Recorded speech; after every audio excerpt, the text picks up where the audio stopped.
Assalamu alaikum ardактуу мекендештер. Тез кабар каналынын кадырман көрөрмандары, кутмандуу күнүңүздөр менен. Бишкекте сатыла турган дагы бир үй бар экен. Жайгашкан жери Ак-Ордо кичи району. Бул проспект Барпы Алыкулов проспектиси деп аталат. Ылдыйдан жогору темир жолдон өтүп чыгып келесиздер. Барпы Алыкулов көчөсүнүн ылдыйдан эсептегенде биринчи светофору бар. Бул жерде Алыкулов көчөсү Лушихина көчөсү менен кесилишет. Мына ушул жерден сиздер Ак-Ордого сатыла турган үйгө солго бурулуп киресиздер. Мына ушул көчө менен тагыраагы батышты көздөй киресиздер. Мына бул жерде темир жол бар. Темир жолдон өткөндөн кийин солго бурулган биринчи көчө, ага эмес экинчи көчөдөн солго буруласыздар. Биз азыркы темир жолдон өтүп эле 50 метрден кийин солго бурулуп дал ушул көчөнүн эң аягына, төрүнө чейин келдик. Бул көчөнүн 100 метр ылдыйдан бер жагы Бермет көчөсү деп аталат. Ал эми ылдый жагы болсо Белек көчөсү деп аталат. Анткени ылдый жагы Сокулук районуна карайт, бер жагы биз турган тарап Бишкек шаарына, Ленинский районуна карайт. Биз сатыла турган үйдүн жанына келдик. Бул көчө келип токтогон жерде 2 кабаттуу үй жайгашыптыр. Мына ушул үй сатылат экен туугандар. Азыр ушул үйдү толук көрсөтүп беребиз. Үйдүн ээси чыкты, ушул жерде мени күтүп алды. Азыр баарын көрсөтүп берет. Ассаламу алейкум. Алейкум ассалам. Иштериңиз жакшыбы? Сиз мага жакын жүрүңүз, катуу сүйлөп, мен суроолорума жооп берип турсаңыз болгону. Макул. Даярсызбы көрсөткөнгө? Даярбыз. Анда баштадык. Мына ушул дарбаза сиздики экен, а? Ушу дарбаза. Бирге бир курулуш кылыпсыз, а? Кошумча. Ооба. Жакшы. Үйүңүз өтө кооз түшүп турго. Крышасы тим эле башкача. Бул көчөгө киргенде ылдыйдан көрүндү үйүңүздүн крышасы. Тиги крыша черепица менен жабылганбы? Черепица, ооба. Натуральный черепица. Необычный жабылыптыр. Анан үйдүн формасын деле, сырткы дизайнын деле көрүп турсаңыздар керек. Ички проектиси деле сыртына жараша болсо керек. Мына ушул бурчтагы дарбаза аркылуу үйдүн короосуна кирет экенбиз. Азыр баарын көрсөтүп чыгабыз. Менин алгачкы суроом.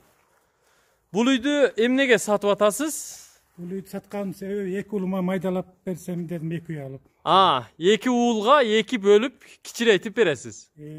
Бул аталык парс. Жакшы. Жериңиз канча сотик? Жерим китеп боюнча 5 сотик. Кызыл китеп боюнча 5 сотик. Бул жагынан да кошумчасы бар. Кошумчасы бар. 200 сотик. 200 сотик. Жакшы. Бир 7-8 сотик чыгып калат турбайбы, а? Ооба, 7-8 сотик. Качан кургансыз бул үйдү? 2013-пү, ошо. 2013. Демек бир 7 жыл болуп калыптыр да, а?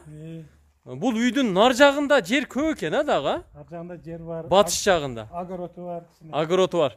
Мына үйдүн короосунан газдын трубасы өтүптүр. Демек бул жерде газ бар туугандар. Андан сырткары таза суу дагы үйдүн ичине огородко чыгарылыптыр. Үйдүн узун туурасы канча? 9,5. 9,5 9,5 квадрат экен да, квадрат. 2 кабаттуу. Ана плюс подвалыңыз да барбы? Подвалы да бар. Подвалга бул жактан кирсе да, чыкса да болот экен, а? Эки жактан, үйдүн ичинен да, сыртынан да. Үйдүн ичинен да, сыртынан. Сокол, көрүп турасыздар, кызыл түстөгү кафел менен жасалган. Негизги астана ушул жагында көрүп турасыздар. Тепкичтин айланасындагы перилалары дагы бүт нержавейкадан түндүктүн формасы чыгарылып, мындай жасалыптыр. Кафелдениптир. Биз үйгө кирели дагы баарын көрсөтүп чыгалы, анан сырттагы кошумча курулуштарды, бактарактарды бүт көрсөтүп чыгабыз. Бисмиллахиррахманиррахим. Так, киреличи. Тепкичтериңиз бүт жыгач экен, а? Бул жерден киргенде эле солго бурулуп подвалга түшсө болот экен. Бул тепкичтен 2-чи кабатка чыгууга мүмкүн. Бул үйдүн 1-чи кабатындагы коридору. Коридордун туурасы 2,5 метрге жакыныраак экен. Ал эми узундугу менимче 7 метр чыгат. Бардык эшиктерден өз-өзүнчө бөлмөлөргө кирсе болот экен. Бул коридордун полу көрүп турасыздар, жылтыраган ламинат. Бөлмөлөрдүн эшиктери, межкомнатный эшиктер бардыгы окшошкон жыгач эшиктер. Оң жактан баштай берели, а? Биринчи бөлмөңүз. Спальный бөлмө. Бул спальный бөлмө. Ата-энелердин уктоочу бөлмөсү. Туурасы 3 метр, узундугу 4 метр, 12 метр квадрат чыгат экен. Занавеска тагылган, терезеси пластик, эмеректер менен жабдылган, андан сырткары полу ламинат экен. Эми төрдөгү дагы бир бөлмөгө кирели. Бул менимче чоң бөлмө экен. Кандай бөлмө болот эми бул? Чоң залы. Залбы? Конок бөлмөсү деңиз, Конок бөлмөсү. Конок бөлмөсү. Конок бөлмөсүнүн ички дубалы көрүп турасыздар, ачык түстөгү туш кагаздар менен жасалган, занавеска илинген, терезеси пластик, күн чыгыш тарапта турат. Ал эми потолок болсо, карап коюңуздар, 3 тепкичтүү гипсокартон менен жасалган, ортосуна люстра да коюлуптур, чекелерине бүт софит лампаларды коюп чыккан. Полу бардык бөлмөлөрдүкү окшош экен, Окшош. Бирдей цвет, бардыгы жалтырак. Жалтырак ламинирован. Жакшы. Бөлмөнүн узун туурасын билип коюңуздар. Узундугу 6 метр, туурасы 4 метр. 24 метр квадрат чыгат, чоң бөлмө. Бул отопление батареясы, отопление системасынын турбалары 3-4 жерден жогоруга чыгып, паска түшүп кетиптир, Жакшы. Отопление бар экен. Азыркы биз көрсөткөн терезенин астында да бар экен, туугандар. Эми 3-чү бөлмөгө киребиз. Мунуңуз кандай бөлмө болду? Дагы бир залыңыз барбы? Кичине зал. Бул кичи зал деңиз, Дагы бир конок бөлмөсү экен да. Узундугу 7 метрге жакын экен, 6,5 метр. Ал эми туурасы 3 метрден ашыгыраак. Бул бөлмөнүн потологу 2 тепкич жасалган. Кичи лампалар, люстра, бүт баары коюлуптур. Бир терезеси бар экен, батыш тарапта турат. Москитный сеткасы менен, занавескасы менен. Бул жакта жериңиз кеңири турбайбы? Короо сарайыңыз менен турбайбы, Азыр чыгабыз. Бул жакты да көрөлүчү. Көрүп турасыздар да. Бул бөлмөнүн терезесинин астында отопление батареясы да коюлган. Ачык түстөгү туш кагаздар менен жасалыптыр, полу ламинат. 3-чү бөлмөнү көрсөтүп, эми 4-чүсүнө баш багабыз. Сыртынан 9,5 размеринде болгону менен ички бөлмөлөрү чакан проект жакшы болуптур. Балдарыңыздын бөлмөсүбү? Балдардын уктоочу, эс алуучу, сабак окуучу бөлмөсү экен. Мында 2 терезеси бар экен да, 2 терезе бар. 2 терезе бар экен. 2 терезенин тең астында отопление батареясы коюлган, занавеска тагылган, шкаф эмеректер баары коюлган, жылдыздуу көк түстөгү туш кагаздар менен жасалыптыр. Балдардын уктоочу бөлмөсү. Эми 2-чи кабатка чыгалы, туугандар. 2-чи кабатка мына ушул тепкич аркылуу чыгабыз. 2-чи кабатты дагы азыр бардыгын көрсөтүп чыгабыз. Бул жерге дагы бир терезе коюлуптур. 2-чи кабатта канча спальня бар, кандай бөлмөлөр бар, бир катар көрүп коелу. Бисмиллахиррахманиррахим. 2-чи кабатка чыктык. Холл 2-чи кабатта да бар турбайбы? Холл. Эс алуучу жер. Холлдо атайын Г-образный формадагы жумшак эмеректер коюлуптур. Анан бул жакка телевизор, музыкальный центр, жана башка аппараттар да коюлуптур. Бир терезеси бар экен. Потолок гипсокартон менен жасалган, кооздолуп, формаланып жасалыптыр. Бул бөлмөдөн төргө кирели. Бул жакта дагы бир зал бар турбайбы? 2-чи кабатта дагы. Зал. 2-чи кабат. 2-чи кабаттын бир жагы бир мансард түрүндө жабылыптыр, Мансартный жабылган. Мансартный жабылыптыр. Жакшы. Бул жакта дагы бир терезе бар экен. Бул бөлмөнүн узун туурасы 4,6 туугандар. 2-чи кабаттагы зал, конок бөлмөсү 12 адамга орундук бар экен. Аржа балкон. Нар жагы балконбу? Мына жактабы? Балконго чыгат. Сыртка чыкса болот. Жакшы экен да. Эшикти ачып, сыртка балконго чыкса болот экен. Бул жакта дагы бир бөлмө кылган турбайсызбы? Бул дагы спальня. Дагы бир спальня. Бул төрдө турган дагы бир спальня. Узун туурасы 4,3, 12 метр квадрат чыгат. Мансард тибиндеги бөлмө. Биринчи кабаттагы полдорго окшош эле, ошондой эле цветте бардык бөлмөлөрдүн полу окшош жылтыраган ламинат экен. 2-чи кабатта дагы бир бөлмө бар экен. Бул да чакан бөлмө. Жана 1-чи кабатта детскийди көрдүңүздөр да. Ошол бөлмөнүн үстүндөгү бөлмө болушу мүмкүн. Көрүп турасыздар, бул дагы 3,4, 12 метр квадрат чыккан дагы бир спальня. Жалпы 2-чи кабатта холду кошкондо 4 бөлмө экен, 1-чи кабатта 4 бөлмө экен. Кыскасы мына ушундай. Эми подвалга түшөлү. Алыстабай туруңуздар. Улантабыз. 1-чи кабаттан кайра подвалга түшүп баратабыз. Бүт тепкичтин айланасы мындай жыгач менен обшивка кылып жасап чыгыптыр. Көрдүңүздөрбү? Кыргыз колоритиндеги шырдак бүт паластар салыныптыр, көрүп турасыздар. Кызыктын баары бул жакта деңиз. Охо, кухняңыз күчтүү го. Байке, өзүнчө эле бир бар го, Сонун болуп жасалыптыр. Караңыздар, специально ушундай заказ берип жасаткан турбайсызбы? Ооба, атайын ушундай. Мына тосулуптур. Баягы бильярдный клубтагы бар сыяктуу көрүнөт экен, көрдүңүздөрбү? Бирок өтө мына үйдүн кухнясына мына ушинтип жасаса, атайын тосуп, студия кылып койсо өтө кооз сонун чыгат экен. Көрдүңүздөрбү? Ичинде келин келсек, жеңем бүт кыймылдай берет. Идиштер өз ордунда турат, посудомойка бар, газ электропечка вытяжкасы менен текчелер бүт баары идиш аяктарга жасалган, ортосу кафелденген, кыскасы бүт баары сонун. Анан бул жерге студиянын бер жак чекесине отоплениянын батареясын дагы коюп коюптур. Демек жылуу. Бул кухня, анан чай ичүүчү жер экен да, Ушул жерде чай ичесиздер. Тамактанабыз ушул жерде. Дубалдын ички тарабы бүт пластик каражаттарынан жасалыптыр, а? Пластик ичинде пенопласт коюп жылууланган. Жылууланганбы? Жакшы экен. Тиги жер кладовка экен, а? Кладовканын ичинде. Кладовка. Анан бул жагы эмне? Санузелдер ушул жакта турбайбы, а? Санузел. 3кө бөлүнөт экен. Бул биринчиси. Сушилкасы. Сушилкасы, анан кир жуучу жайы турбайбы, а? Өзүнчө эле бир чоң бөлмөнү ушундай кылып жасап коюптурсуз. Полду да, потолокко чейин дубалды дагы кафелдеп жасаптырсыз. Көк түстө экен, а? Ички аянты кеңири. Бул жака дагы күзгү раковина коюлган, форточка бар, отопление да бар. Бул жер болсо канализацияга туташтырылыптыр, а? Сушилка. Көрдүңүздөрбү? Сонун жасаптыр. Бул бөлмөдөн оң тарапка 2 эшиктен кирели, биринчиси душевой экен, атайын ванна коюлуптур. Сушилка да бар экен, мына полотенцага көрүп турасыздар. Жуунуучу жай даяр. Күзгү раковинасы менен бул бөлмөгө өзүнчө дагы коюлган. Полдон баштап потолокко чейин кафел болгон. Төрүндө дагы бир бөлмө бар экен. Эмне бөлмө бул? Ажаткана бар турбайбы? Ички ажаткана, Булардын баары эми канализацияга туташтырылды да, туурабы? Канализация сизде центральныйбы же септикпи? Сен өз мурун септикпи, центральный келди. Келди. Центральный экен да, жакшы экен да.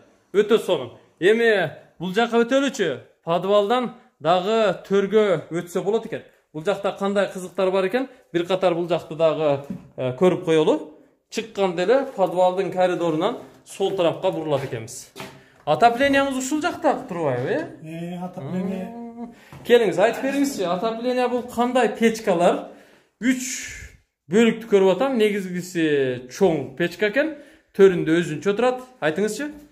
Отопление оң жактан биринчиси электрический, трехфазка. Трехфазка. Ортоңкусу твердый көмүр менен. Көмүр менен. Аркысы газ менен. Газ менен. Газ киргиздиңизби? Киргизели. Газ келген бирок киргизели элек. Эми киргизесиз. Бирок газ печкасы даяр экен да? Даяр. Система насостору менен. Насостору менен баары. Жакшы. Буга дагы мына котельныйга форточка коюлган, вытяжка дымоходдор бар. Анан жанагы санузелди көрдүңүздөр да. Ошол жака бара турган ысык суунун арестону системасы бүт ушул жака коюлуптур. Көрдүңүздөр. Биз эми сыртка чыгалы туугандар. Жана сырттан, үйдүн сыртынан көрдүңүздөр эле, подвалдын өзүнчө эшиги бар экенин байкадыңыздар эле, кирип чыккан. Бул жагы да өзүнчө жасалган. Биз азыр үйдүн артына өтөлү, бир катар көрүп келели, анан бул жакты көрөбүз. Так, бул жерде бир дарак бар экен, а? Өрүк, тыт, дагы бир өрүк. Айланасы бүт тосулуптур. Үйдүн түштүк тарабынан айланып, үйдүн аркасына өтсө, атайын бул жакта чарба бар экен. Бул трехфазка кирген, Трехфазка счетчик. Рубильник счетчиктери менен.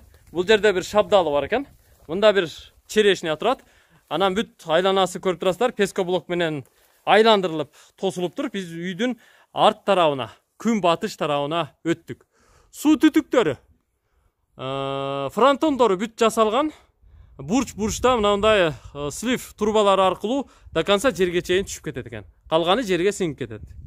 Огород жасалыптыр. Бул жакта да 1-2 дарактар бар экен, ажаткана. Негизи бул жакка кошумча курулуш кылганга, бактарак кылганга, же болбосо огород кылганга жер кеңир экен, Сиздин жериңиздин чоңдугу мага жакты. Бул жерге сарай кылыптырсыз. Сарай. Иштетиптирсиз, түзүк эле. Ооба, мал. Эмне кармадыңыз бул жерде? Кой карадым, жылкы карагам. Канча кой батат бул жерде? 25ке чейин батат. 25ке чейин, так, 1, 2, 3, 4. 4 камера кылып бөлүптүрсүз да? 5тен батканда да 20. 6дан кылса да болот. 5тен 6дан кылса болот дегиз. Акурлары бүт жасалыптыр, өзүнчө камерага бөлүнүптүр. Бул жагыңыздан эмне карадыңыз? Ат карадыңызбы? Аткана. Аткана чабар атка турбайбы, Мына булакка чаба турган чабар аттын жайы. Акыруу, полу, бүт жасалган, көрүп турасыздар. Үстү утепление болуптур. Кыскасы, аткана дагы, койкана, малкана да бар экен. Бул үйдүн ылдый жагында же түндүк жагында 1 метр аралык бар экен. Бул жагы да жакшы экен. Эми үйдүн астын өтөлү туугандар. Ал жакта кошумча курулушту көрдүңүздөр эле. Ага, мага айтыңызчы. Мына ал жакта чоң мелкомбинат кайсы эле? Un завод, Элнур. Элнур un заводуна кошуна экенсиз да? Мо Дубалдын нар жагы Элнур да? Ошо Элнурдук. Элнурдун кошунасы экенсиз. Абдан жакшы. Өтө сонун. Так, бул жерде мектеп, бала бакча кандай? Мектеп, бала бакча бар. Бар. Бир көчө артында бар. Тиги жогорку Тагай бийге чыгат да? Гагарина Тагай бийди. Гагарина Тагай бийге. Жакшы. Бул жагы эмне? Бул жагы очок гана. Очок гана, өзүнчө навестелип жабылыптыр. Эки эшиги бар экен. Оң жагынан кирели. 3 очогуңуз бар турбайбы? 3 очок. 3 очок. Чоң казан, орто казан, кичи казан, 3 очокто 3 казан. Бул жагы тапчан катары жасалыптыр. Кичи тапчан, текчелер жасалган көрүп турасыздар. Очоктун сырты шыбалган, моорусу жасалган. Бул жерге дагы атайын текчелер жасалып, төрүнө отункана уюштурулуптур. Отункана, көмүрканаңыз ушул жак экен да? Көмүр, отун. Көмүр, отун. Тиги окошкадан портер менен келип эле көмүрдү ыргытып түшүрө бересиз. Өтө идеальный, жакшы жасалыптыр. Бүт баарын көрүп чыктык туугандар. Эгерде ушул үй жаккан болсо сүйлөшүп көрөсүздөр. Биз жана 2-чи кабатка чыкканда балконду айтпадыкпы? Тиги балкон. Балкондон жанагы эшикти ачып чыкканда ошол балконго чыгасыздар. Мына ушундай туугандар. Инфраструктурасын сиздерге баса белгилеп айталы. Мектепке, бала бакчага, мечитке, баняга, маршруттук каттамдарга жакын экендигин эске салам. Газ турбасын көрүп турасыздар, келген. Канализация центральный экен, таза суу бар, анан трехфазка бар экен. Мына ушундай. Бүт баарын көрсөтүп чыктык. Эми үйүңүздүн баасын айтыңыз. Канча дейсиз? Үйдүн баасы 100 000 деп атам. 100 000 деп атасыз. Дагы сүйлөшөбүз, түшүп берем. Түшүп бересиз. $100 000 кеми бар. Сүйлөшөбүз. Документтериңиз бар, а? Бар документтер. Документтериңиз бар. Вариант кылабызбы? Балким жарым акчасын нак, жарым акчасын квартира. Сиз балдарга бөлүп берем деп атпайсызбы? Болот андай болсо да. Андай болсо да боло берет, а? Боло берет. Болот дейт туугандар. Квартира болсо, анан жарымын акчасына нак акча болсо сүйлөшүп көрүңүздөр, $100 000 кеми бар экен. Мына ушундай туугандар. Мындай үйдү куруу үчүн буга мээнет керек. 2 жыл убакыт керек. Ага акча да керек. Андыктан бул үй сиздерге даяр экен, келесиздер, киресиздер, жашайсыздар. Уруксатыңыз менен мен жыйынтыктайын, акам. Анда ишиңизге ийгилик, үйүңүздүн кадырына жете тургандарга насип кылсын. Тойлор болсун ушул үйдө, жакшылыктар болсун. Мына ушундай аруу тилек менен мен бул чыгарылышты жыйынтыктаймын. Бул үй жаккан болсо экрандагы 2 телефон номурга чалып айланышасыздар. Биринчисинде WhatsApp'та иштейт. Биз сиздер менен коштошобуз. Биздин каналды көрүп, класс басып, комментарий жазып турууну эч качан унутпаңыздар. Көрүшкөнчө аман туруңуздар.